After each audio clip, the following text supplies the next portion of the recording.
After my husband's brother died unexpectedly, his wife discovered she was pregnant with triplets.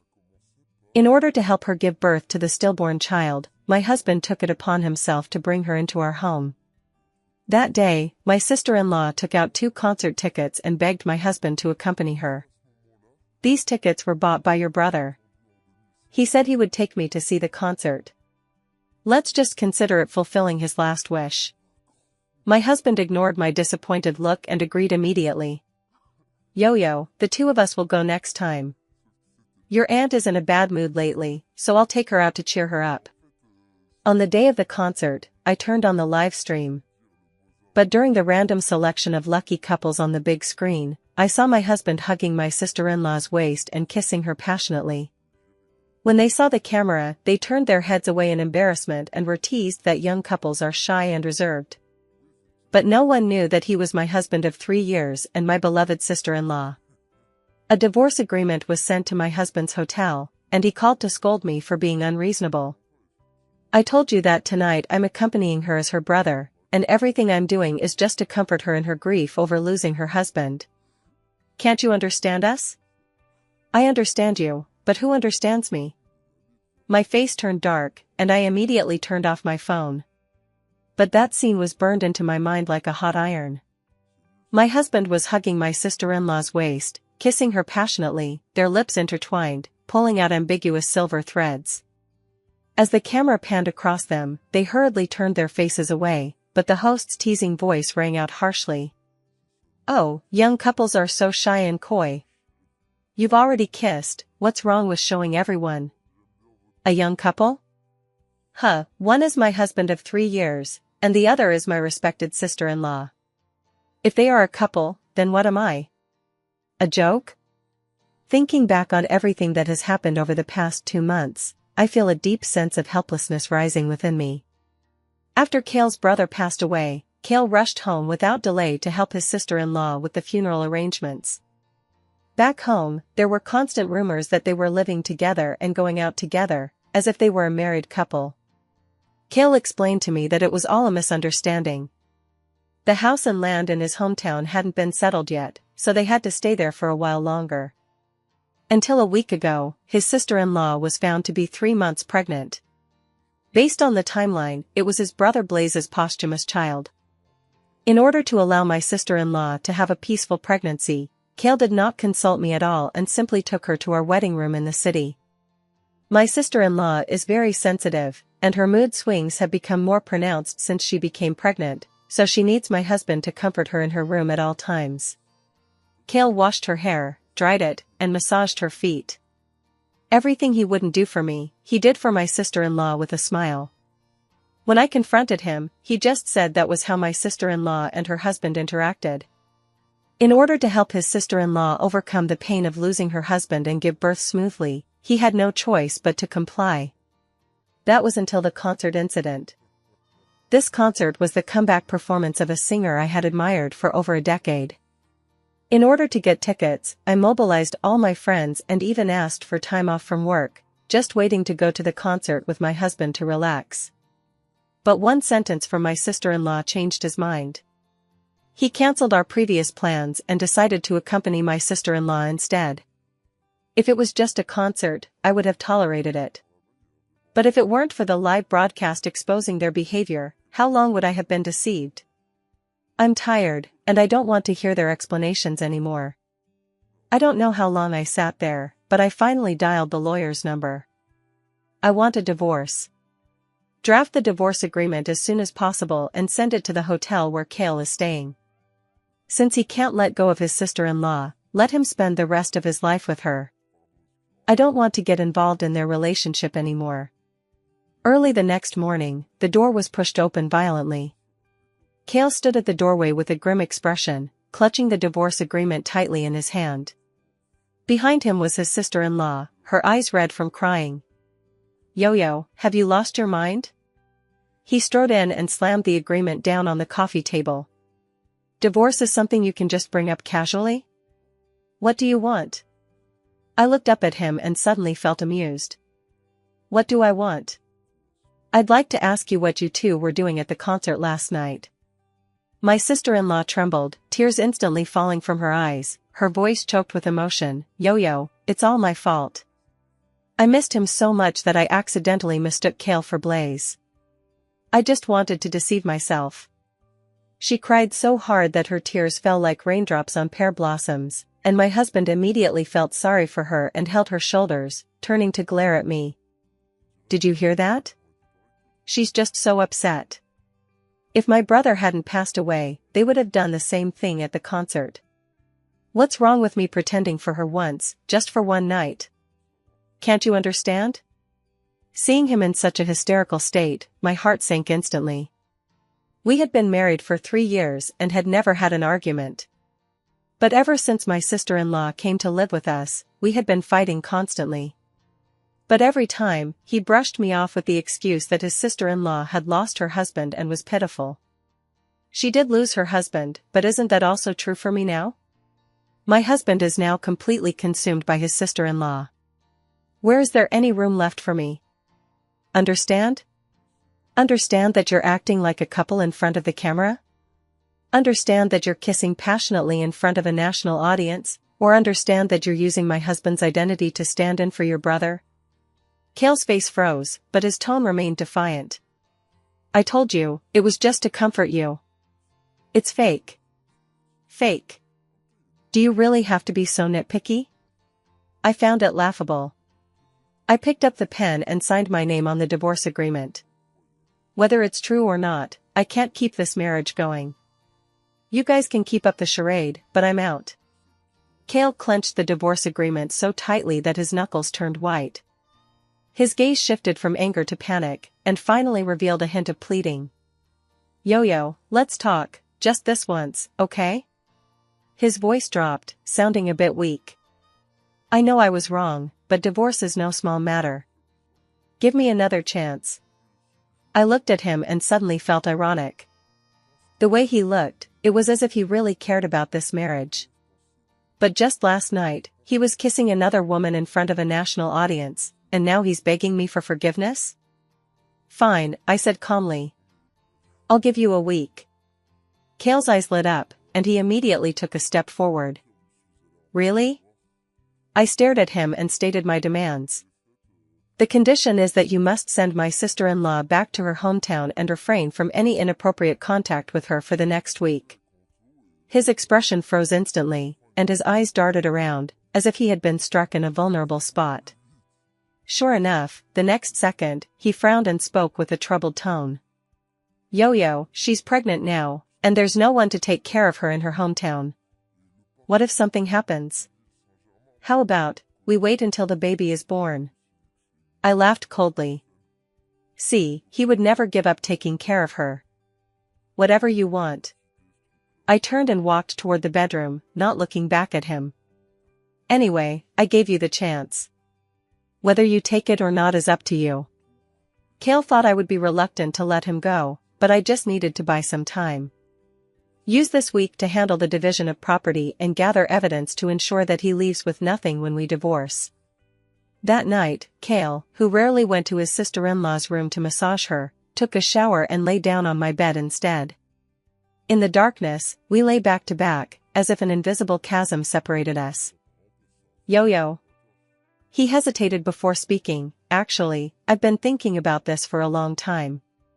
Maybe we should wait until my sister-in-law is a little further along in her pregnancy and things are more stable, then I'll find her a maternity center to stay in. Before I could answer, a loud bang suddenly came from next door. This was followed by my sister-in-law's shrill cries, "Ah!" I fell down, it hurt so much. Kale suddenly jumped out of bed and rushed out without even putting on his slippers. Kale. I grabbed his wrist. Her room has been secured to prevent falls. Are you sure you want to go? He shook off my hand, his eyes filled with reproach. Yo-yo, how could you be so cold-hearted? I stared at him intently. We've been married for 3 years. When have you ever been so concerned about my body? This is different. That's my brother's child. He scratched his head in frustration. We've never had children. This child may be the only bloodline left in our family. These words stabbed me in the heart like a sharp knife. He had once said that he didn't care whether he had children or not, but deep down in his heart, he blamed me. I let go of his hand and said calmly, "Go ahead, but remember, this is your own choice." Cale rushed out without looking back. I sat on the edge of the bed, listening to the conversation coming from next door. "Cale, am I disturbing you guys?" "Don't say that, you and the kids are the most important thing." "But Yo-Yo will definitely be angry. She's already upset that I'm staying here." "Don't mind her, I'm in charge here." I picked up my phone and sent a message to my lawyer, "Help me prepare for a divorce lawsuit." Then I turned on the recording function and tiptoed to the door of the next room. Through the slightly ajar door, I saw Cale gently rubbing his sister-in-law's stomach. His sister-in-law's hand was ambiguously resting on his thigh. The next day, I was in a turmoil. Last night, Cale said that his sister-in-law's fetal movements were so strong that she couldn't leave her side, so he actually stayed in her room. However, since I had already decided to leave, it wasn't worth it to feel bad for these two people anymore. On the third day, when buying breakfast, I hesitated for a long time but ended up buying enough for 3 people. I remembered that my sister-in-law was allergic to mangoes, so I deliberately avoided all desserts containing mangoes and only bought sugar-free soy milk, whole wheat sandwiches, and some fresh fruit. I wanted to make sure there were no allergens. When I got home, Cale was already awake and sitting in the living room looking at his phone.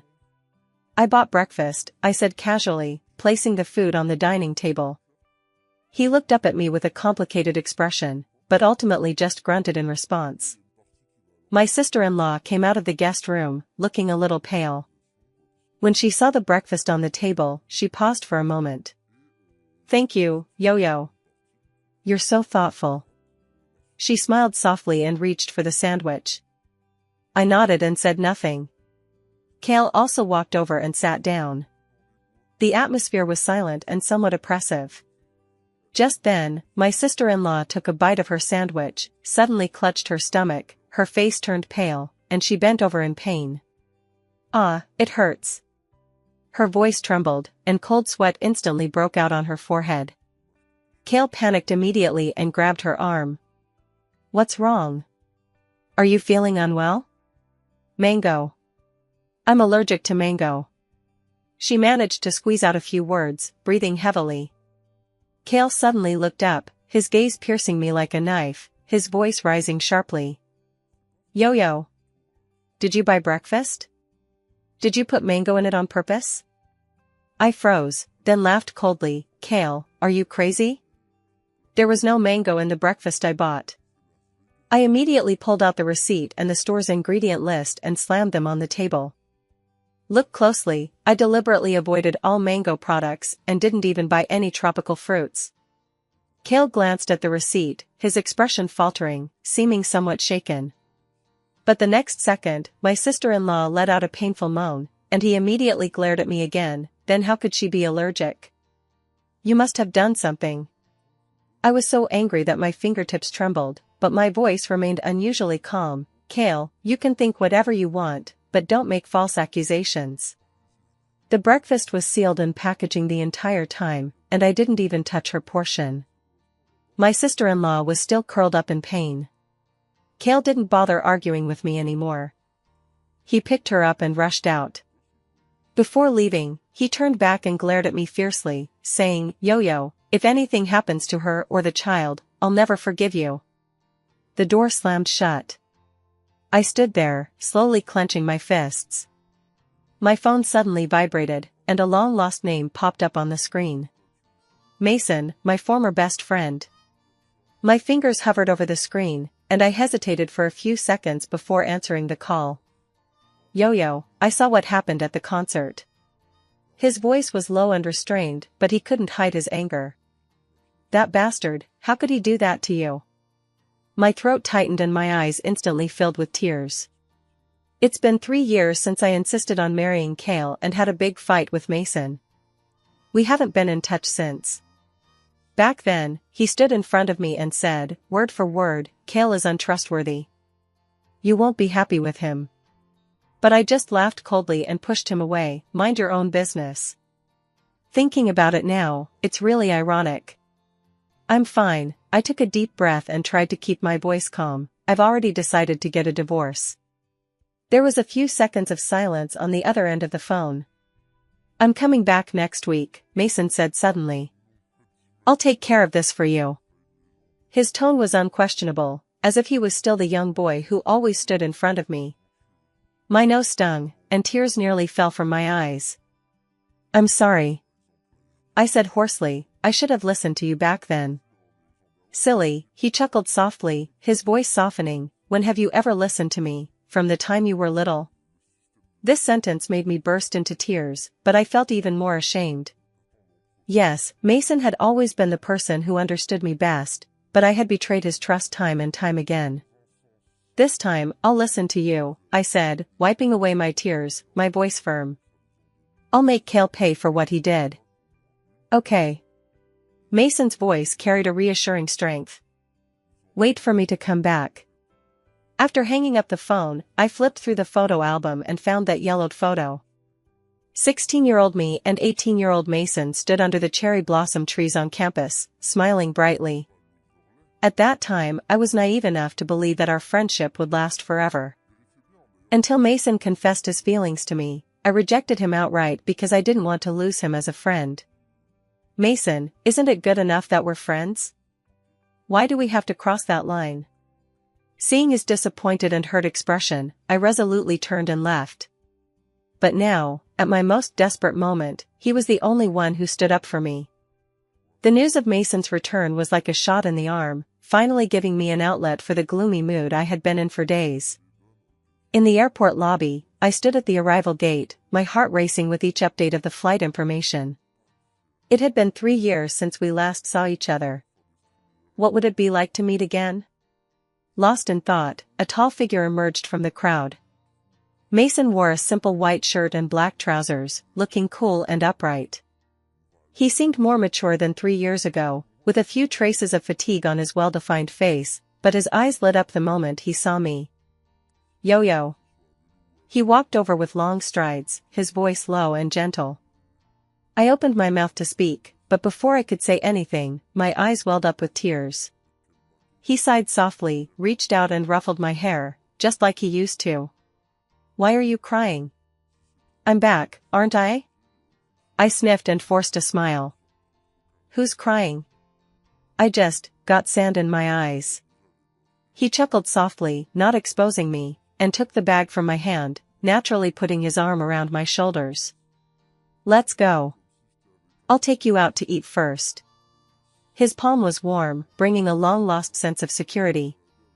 I nodded and walked out with him. However, as soon as we reached the parking lot, a shrill voice suddenly rang out from behind us. Hey, I wondered why you were in such a hurry to get divorced. It turns out your old flame is back. My whole body stiffened, and I turned to look. Cale was standing not far away, his face dark and terrifying. My sister-in-law was holding his arm, leaning weakly against him. Mason noticed my stiffness, shifted slightly to block me, and his expression turned cold. Cale? Cale sneered, his gaze darting between me and Mason before settling on Mason's hand resting on my shoulder.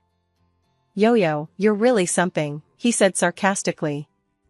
I'm just accompanying my sister-in-law to a concert, and you can't wait to find your old lover? How can you blame me and my sister-in-law? I was so angry that my fingertips trembled. Before I could say anything, Mason spoke first. Cale. His voice was calm, but it carried an undeniable sense of pressure. You kissed another woman in public, and the whole country saw it. Now you're trying to turn the tables on me? Cale's face froze, then he became angry and embarrassed. That was just comfort. She just lost her husband and was emotionally distraught. What's wrong with me taking care of her as her younger brother? Comfort? Mason snorted, his eyes sharp. Comfort needs a kiss? Needs a hug around the waist? Needs to stay in the same room? Cale was speechless, his face flushing red. Seeing this, the sister-in-law's eyes immediately filled with tears. She weakly tugged at Cale's sleeve. Cale, stop arguing. It's all my fault. I shouldn't have bothered you.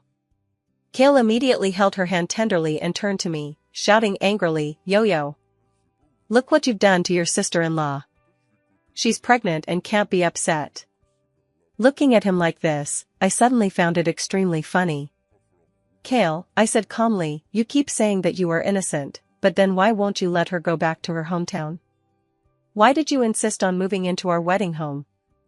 Why, after she came, you didn't even want to touch me anymore?" Kale's expression suddenly changed, while his sister-in-law lowered her head, her shoulders trembling slightly, as if she had suffered a great injustice. Mason gave them a cold glance, unwilling to waste any more words, and directly took my hand. "Yo-yo, let's go." Seeing this, Kale suddenly rushed forward to block us, his eyes dark and fierce. "Mason! Who do you think you are to take her away? She's my wife." Mason paused in his steps, turned to look at him, and curled the corners of his lips into a mocking smile. "Not for much longer." After saying that, he ignored Kale's angry shouts and protected me as he walked straight away. Sitting in the car, I finally let out a long breath, as if I had been carrying a heavy burden for days. Mason turned his head to look at me, his eyes softening. "Are you okay?" I nodded and smiled at him. "Yeah, it's better with you here." He reached out and ruffled my hair, whispering, "Don't worry, I won't let you get hurt this time." My nose suddenly felt sore, and I suddenly remembered that many years ago, he was also like this, always standing in front of me. But this time I wouldn't push him away. Mason took me to the hotel where he was staying temporarily. As soon as we entered the room, he handed me a document folder. "What's this?" I asked, taking it with confusion. "Take a look first," he said solemnly. I opened the envelope and found a stack of hospital test reports and several photos. In the photo, Kale and his sister-in-law are snuggled up together, and the date is clearly before Kale's brother passed away. My hands trembled slightly as I flipped to the hospital test results, which clearly stated, gestational age, 14 weeks. Kale's older brother had passed away less than 3 months ago. "This can't be." My voice trembled. Mason gently placed his hand on my shoulder. "I had a friend look into it. They had been in a relationship before you got married." I suddenly remembered that when Kale was pursuing me, my sister-in-law frequently appeared at our dates. She always smiled gently and said, "Kale has always been popular with girls since he was a child." So she was asserting her claim. And Kale had been deceiving me from the start. "The child is his," I muttered, my heart feeling as though it had been gripped by an invisible hand. He was in a hurry to take her home, not because of any posthumous child, but because that was his child. Mason's eyes grew cold. "He's been lying to you for 3 years." I clenched the report tightly, suddenly feeling incredibly ironic. Kale kept saying that it was his brother's bloodline, so he had to take care of it. But in reality, he was raising his own woman and children. And I was so foolish to think that he just valued family ties too much. "Yo-yo, what are you going to do?" Mason asked quietly. I took a deep breath, looked up at him, and said firmly, "I'm going to make them pay." The next day, I went straight to the hospital. My sister-in-law was hospitalized for mango allergy, and Kale stayed by her side. At the door of the hospital room, I heard the two of them whispering. "Kale, will Yo-yo find out?" my sister-in-law said in a weak voice. Kale spoke dismissively. "Don't be ridiculous. A stupid woman like her would never guess. Once the baby is born, I'll divorce her, and then the house and savings will all be ours." I stood outside the door, shivering. It turned out that he had planned everything in advance. I pushed open the door and walked in. Kale and my sister-in-law immediately separated, looking panicked. "Yo-yo? What are you doing here?" Kale forced himself to stay calm. I sneered and threw the medical report in his face. "Kale, you really disgust me." He looked down and his face turned pale in an instant. This is fake. Where did you get this?" "Fake?" I sneered, curling my lips. "Do you want me to find a doctor to confront you face to face?" Seeing this, my sister-in-law suddenly clutched her stomach and started crying. Kale, my stomach hurts so much. Kale immediately panicked and shouted at me, Yo-yo. Are you trying to kill her? I watched them act out their little scene coldly, took out my phone, and played a recording. Once the child is born, I'll divorce her. At that point, we can split the house and savings, and our family of 3 will have a secure future. Kale's expression froze completely. Kale, see you in court. With that, I turned and left, never looking back. When the court summons arrived, Kale finally panicked. He blocked my way downstairs, looking haggard, his eyes bloodshot. Yo-yo, let's talk, just 5 minutes. I looked at him coldly. If you have something to say it in court. Don't be like this. He suddenly grabbed my wrist. I know I was wrong, I really know I was wrong. I shook off his hand and took a step back. Kale, isn't it too late to say this now? It's not too late, he said urgently. As long as you drop the charges, I'll kick that bitch out of the house immediately. I'll throw the child in a welfare home as soon as it's born, and I promise I'll never acknowledge it. I raised my eyebrows. Oh? She's carrying your own flesh and blood. Kale's eyes flashed with a hint of cruelty. What flesh and blood?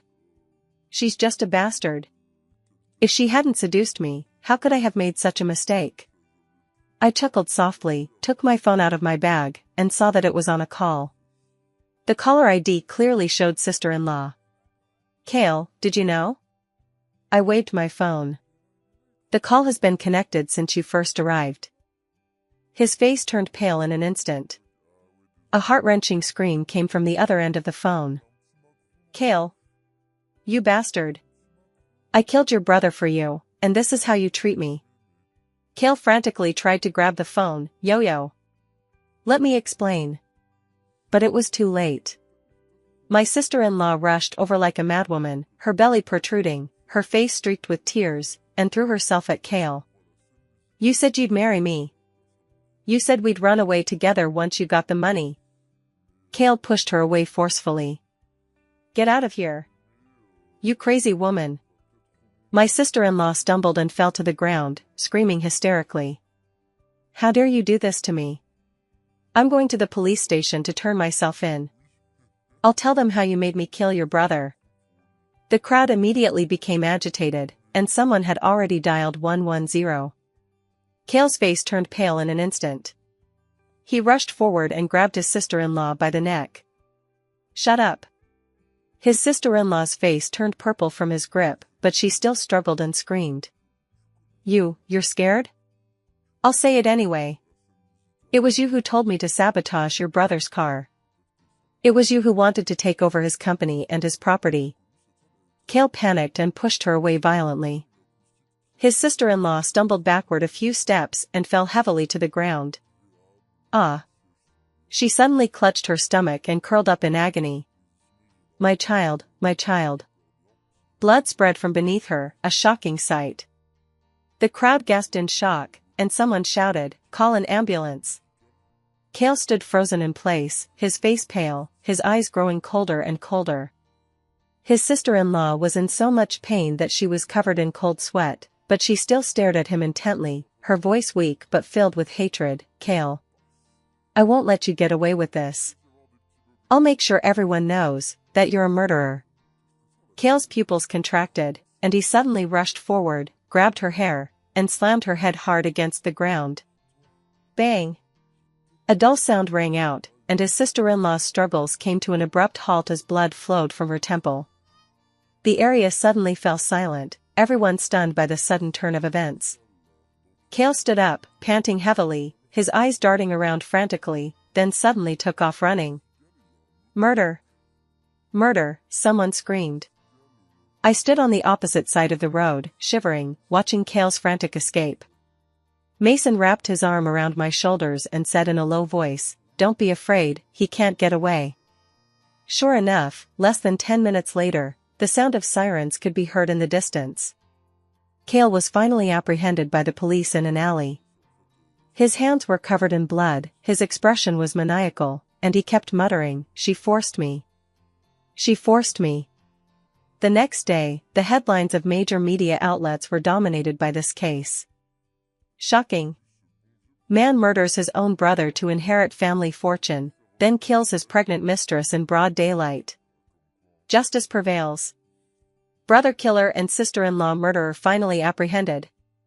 I contacted several authoritative media outlets and exposed the true relationship between Cale and his sister-in-law, as well as the evidence of their conspiracy to kill Blaze. Overnight, Cale went from being a good man who cared deeply for his sister-in-law to a murderer who everyone wanted to beat up. As the police investigation deepened, more shocking details were uncovered. Cale had been having an affair with his sister-in-law for 3 years. To take over his brother's company and property, they conspired to tamper with Blaze's car, staging the accidental car crash. Even pursuing me was part of their plan. Cale had his eyes on the property and savings my parents left behind and wanted to use marriage as a means to legally seize my assets. The moment I learned the truth, I stood at the courthouse door, looking up at the blinding sunlight, and suddenly felt incredibly ironic. It turned out that for the past 3 years, I had been living in a carefully woven web of lies. "It's over," Mason stood beside me and gently held my hand. I nodded and let out a long breath. Yes, it's over. The court ultimately sentenced Cale to death, and my marriage to him was completely dissolved along with his crimes. As we left the courthouse, Mason suddenly dropped to one knee and pulled a ring out of his pocket. "Yo-yo," he said, looking up at me with a gentle yet determined expression. "When we were kids, I promised I'd marry you. Does that promise still stand?" I stood there stunned, tears welling up in my eyes. After all this time, it turned out that the person who truly loved me had always been there. I reached out my hand and nodded, choking back tears. "It's settled." In the sunlight, the ring sparkled with a warm glow, as if crowning our brand new future.